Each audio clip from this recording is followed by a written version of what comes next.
মামা বিরিয়ানিটা মজা আছে নাকি? কি দিয়াছিল? মামা একটা জিনিস ডিমের থেকে একটা ডিম নাই। আমি দেই ডিমটা ভালো খাইছে। হ্যাঁ, কে কইছে আমি ডিম খাইছি? তুই দেখছস? এ বড়া তুই বড় মানে মুখে কথা হইছিল হ্যাঁ? কি রে মামা আমার বাতের বেলায় ডিম একটা ছিল এটা তো নাই। তোর ডিম তোর লাগা আছে হাত দি দেখ। কই আমার তো ডিম নাই। দেখি তো ডিম আসেনি। নাই তো আমার ডিম। ডিম বাদ দে মামা একটা কম আছে দেখো। কি করছিস? ঠান্ডা।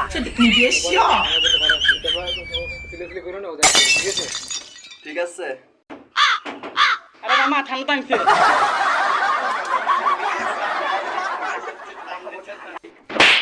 মামা ঠান্ডা তো